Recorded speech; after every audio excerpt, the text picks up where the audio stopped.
Are you ready? Ready. All right, let's go. Kevin here, top 1 financial advisor and best-selling author. We are here to talk about the stock market.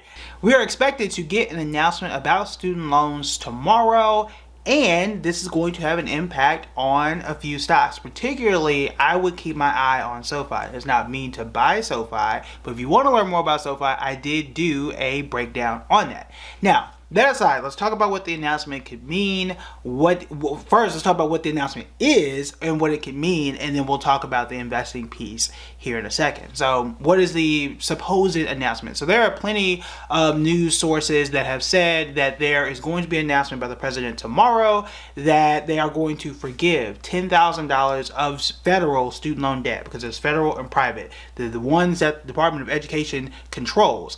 They are expected again to forgive $10,000 of student loan debt for those who make $125,000 and below. We will see if that's going to be the case. Not the first time that we have heard this, but it seems to be serious by the number of reports that have come out about this particular thing.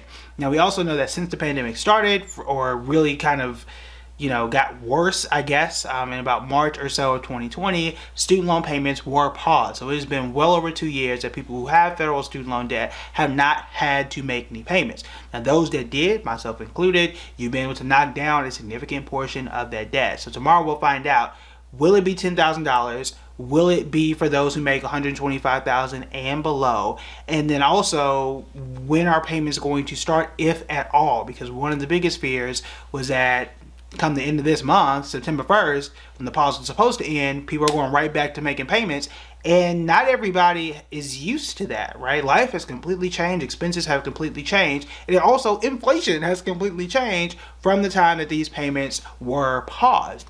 Now, here's where the stock part of this comes in. A company like SoFi, they're not the only company out there. Discover Financial does this as well. Plenty of companies do this. But a company like SoFi especially has made their name by being the social finance company. It's how they got their name. And they have taken a lot of the student debt pain and refinanced it, giving people a lower interest rate to pay out their loans a lot faster. It is generally an acceptable, okay thing to do.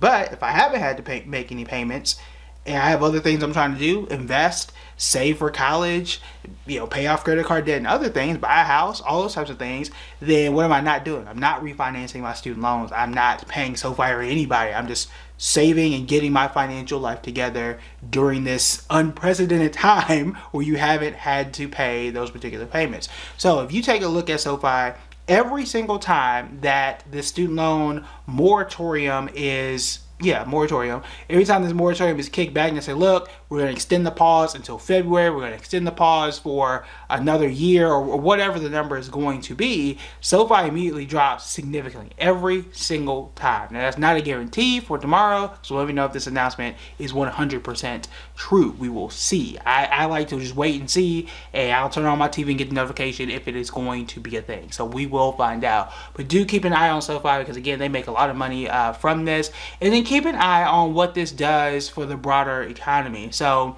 because this pause has been out there, there are people who used to pay $300, $400, $500, $600 a month that have been able to invest. Like someone who's been doing this for a while, I see the metrics. There are a lot of people who did not have money to invest in 2019 and have a whole bunch of money to invest between 2020 and now. So it's been interesting. I think for the most part, it has been a good thing, and we'll see how things continue. But with inflation out there too, this also impacts inflation in some ways. It's not the main driver. But again, if I am not paying $600 a month in student loans, I can go and save money and buy a car. Car prices are up. I can, I should buy food. Obviously, you have to buy food. But there's more money for me to bid up prices on food and supplies and all the things that are inflated right now. So we will see how this impacts inflation. I don't think it's going to have the biggest impact in the world, but it will have a big impact for companies like SoFi and others who have to refinance student loan debt, or if that is any part of their business. So we will see. We'll definitely see. I did an entire breakdown on SoFi. I'll put that here.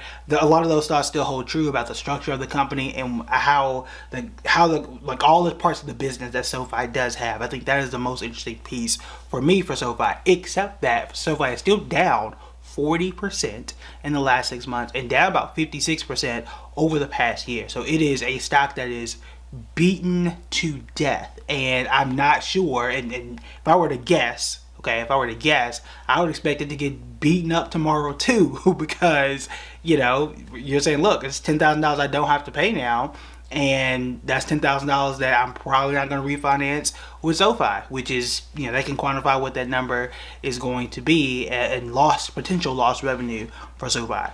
We'll see. So keep your eye on it. If you're interested in SoFi, I would just be careful. There's another way you could look at this too, and you could say it's positive for SoFi. You could say that they're going to forgive this amount and the student loans are going to become active in February. I don't know that to be true. I'm just picking a random month here. And I could say if I'm SoFi that I finally know that this thing is going to come to an end in February and people are going to start refinancing again with us in February.